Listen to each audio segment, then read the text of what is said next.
नमस्कार दोस्तों अभी मेरे पास 3-4 दिन पहले एक फैक्ट्री का नक्शा आया था और उस फैक्ट्री में उन्होंने पहले वास्तु कंसल्ट किया था किसी कंसल्टेंट से। उसकी भी पूरी स्टोरी मैं आपको बताऊंगा। तो उन्होंने जब वास्तु कंसल्ट किया तो उनको कोई मिल गया चक्रा वाला कंसल्टेंट। आजकल बहुत ज़्यादा एक सेल्फ क्राफ्टेड वास्तु चल रहा है, चक्रा जिसमें इस्तेमाल किया जाता है। कुछ इस तरीके का वो चक्रा दिखता है।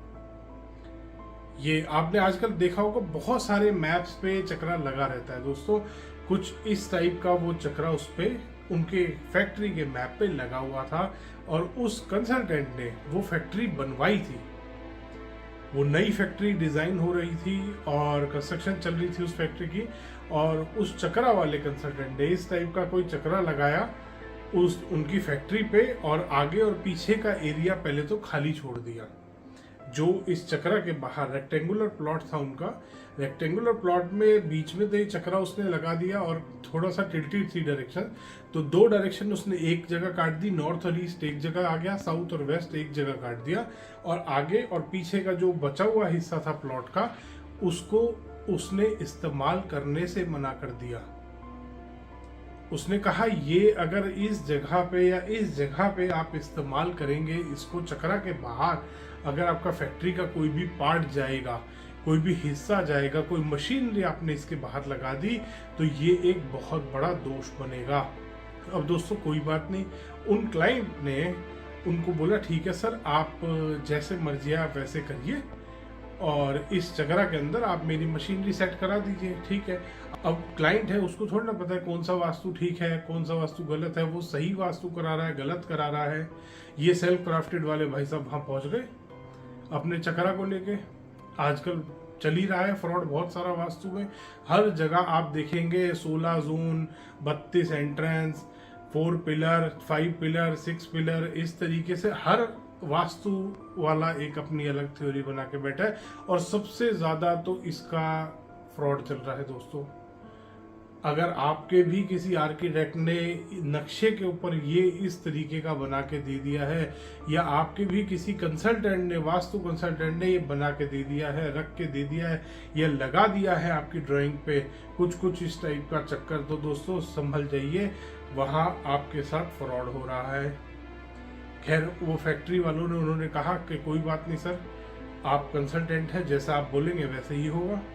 अब वो कंसल्टेंट भाई साहब ने उनको बताया कि ये यहाँ पर तो साउथ ईस्ट S2 S3 में आपकी फायर वाली मशीन आएगी। अब वो फायर वाली मशीन है 12 फुट की, मशीन का साइज ही 12 फुट है। अब S4 S5 ये जो भी निकल रहा है, S3 S4 जो भी निकल रहा था, ये निकल रहा था 8 फुट का ही। तो उसने कहा कि टेढ़ी करके आप मशीन लगाइए, जैसे इस चक्रा में आ रही है ना, ऐसे करके टेढ़ी करके मशीन आएगी, आप सीधी मशीन नहीं लगाएंगे। दोस्तों क्लाइंट इतना सही, इतना सीधा, उसने कहा जैसे आप बोलेंगे सर वैसे मशीनरी सेट कराएंगे। दोस्तों उसने ऐसे चक्रा के अकॉर्डिंग ही सारी मशीनें सेट करा दी। वो फैक्ट्री कम म्यूजियम ज्यादा लग रही थी। कोई बात नहीं, उसके बाद भी वो क्लाइंट ने नहीं अपना कूल खोया और आगे उनसे कंसल्ट किया कि शायद कंसल्टेंट बिल्कुल ठीक। अब उसके बाद वो चक्रा वाले कंसल्टेंट ने उनको बतानी शुरू करी रेमेडीज कि आपका प्लॉट का जो बार चार्ट मैंने क्रिएट करा, इसके बाद एक बार चार्ट भी बनाया जाता है दोस्तों। शायद आप इससे आपने कभी कंसल्ट किया होगा ऐसे फ्रॉड वास्तु चक्रा वाले से, तो आपने देखा होगा एक बार चार्ट भी बनता है। फिर उस कंसल्टेंट ने वो बार चार्ट निकाला कि ये आपकी फैक्ट्री का बार चार्ट है। अब वो क्लाइंट ने वहां पर उस क्लाइंट ने अपना जो कूल था वो खो दिया। उन्होंने कहा कि सर आपने मेरी पूरी फैक्ट्री डिजाइन करी है। कंसल्टेंट ने कहा हाँ जी करी है। उसके मैंने आपकी हर बात मानी। क्लाइंट ने पूछा तो कंसल्टेंट ने कहा हाँ जी मानी, तो आप मेरे को रेमेडीज क्यों बता रहे हैं? अब आपने ये बार चार्ट बनाया है और आप मेरे को कह रहे हैं कि ये 1.5-2 लाख रुपए की रेमेडीज आपको करनी पड़ेंगी। आपको एक हंसों का जोड़ा रखना पड़ेगा, एक आपको तलवार लटकानी पड़ेगी, एक आपको चेस बोर्ड रखना पड़ेगा, और फैक्ट्री में तो ये सब चीजें मैं बकवास रख नहीं सकता। और उसके बाद आपने मेरे को बोला कि अब आपकी एंट्री भी गलत है, बार चार्ट के हिसाब से यहाँ पे एंट्री गलत आ रही है, ये चक्रा के हिसाब से एंट्री गलत आ रही है। अब आप जब कंसल्टेंट हैं तो आप मेरे को बता दीजिए कहाँ, मेरा तो इतना बड़ा प्लॉट है, मैं तो कहीं से भी एंट्री ले सकता हूँ, मेरे ऊपर तो कोई ऐसी रेस्ट्रिक्शन नहीं है गवर्नमेंट की। उसके बाद आप मेरे को बता रहे हैं कि हमें वर्चुअल एंट्री खोलनी पड़ेगी। दोस्तों ऐसा कोई रेमेडी नहीं होती वर्चुअल एंट्री। आजकल दोस्तों वास्तुशास्त्र में ये चक्रा का फ्रॉड बहुत ज्यादा बढ़ गया है। आपने भी कहीं ना कहीं, अगर आप कंसल्टेंट करते हैं, कंसल्टेशन आपने ली है या आप खुद कंसल्टेंट है वास्तु को, तो आपने भी देखा होगा ये चक्रा। दोस्तों ये एक सेल्फ क्राफ्टेड वास्तु, और ये वास्तु भी नहीं है दोस्तों। वास्तु में इस तरीके से इन चीजों को नहीं कभी भी डिवाइड, किसी भी ग्रंथ में, किसी भी वेद में, मैंने पहले भी शायद 20 वीडियोस बनाई हैं इसी फ्रॉड के ऊपर कि ये वास्तु नहीं है और ना ये टोटली फेंगशुई है। फेंगशुई में कुछ कुछ इस टाइप की चीजें हैं, मगर वो ये ना तो वास्तु है ना ये फेंगशुई, इसको आप वास्तु नहीं बोल सकते। ये एक सेल्फ क्राफ्टेड किसी ने कुछ इजाद कर दिया है जिसको वास्तु का नाम उसने दे दिया है, जो कि गलत कर रखा है। तो दोस्तों अगर आप भी किसी ऐसे चक्कर में फंस गए हैं, ऐसे चक्रा वाले के कंसल्टेंट के चक्कर में फंस गए हैं, तो आज ही समझ जाइए, क्योंकि आपके ऊपर आने वाला है रेमेडीज का बोझ। पहले वो आपके घर को बनाएंगे, फिर वो आपको कहेंगे कि आपके घर की एनर्जी कम है। और दोस्तों ये एनर्जी को भी बढ़ाते हैं और कम करते हैं।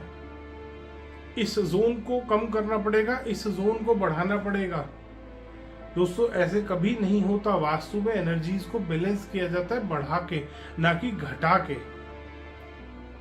तो दोस्तों आप भी ऐसे चक्रा वाले कंसल्टेंट से बच के रहें, बहुत ज्यादा खतरनाक है। ऐसे ही लोग होते हैं जो चक्रा वाले कंसल्टेंट से कंसल्ट कर लेते हैं और उसके बाद कहते हैं हमने तो वास्तु कराया था, हमें कोई इफेक्ट नहीं आया। दोस्तों वास्तु शास्त्र जब लिखा गया था उसमें ऐसे चक्रा का कोई विवरण नहीं है, ना ही वास्तु में कभी ये बताया गया कि ये वाली ईस्ट डायरेक्शन लीवर की है, ये सर्कुलेशन की है, ये आपकी गॉल ब्लैडर की है। साउथ ईस्ट में अगर कुछ भी समस्या होगी तो गॉल ब्लैडर खरा, ऐसा नहीं होता दोस्तों। ये सब झूठ है, फ्रॉड है। और आजकल ये चक्रा भी शायद 20 तरीके के बना लिए, सब अपने अपने अलग अलग बना के बैठे हैं। तो दोस्तों अगर आप भी फंस गए हैं ऐसे चक्रा के चक्कर में, आज ही निकल जाइए, ये बहुत महंगा पड़ने वाला है आपको। वो फैक्ट्री वाले बच गए, उन्होंने फैक्ट्री काफी सेट कर ली थी और काफी बची भी हुई थी, लगभग 40% काम ही उनका हुआ था, तो वो बच गए, वरना आज वो भी रगड़े जाते और एक और फैक्ट्री बिना किसी वजह के बंद होती। दोस्तों धन्यवाद। दोस्तों वीडियो पसंद आया तो इसको लाइक करें, शेयर करें और चैनल को सब्सक्राइब करना ना भूलें।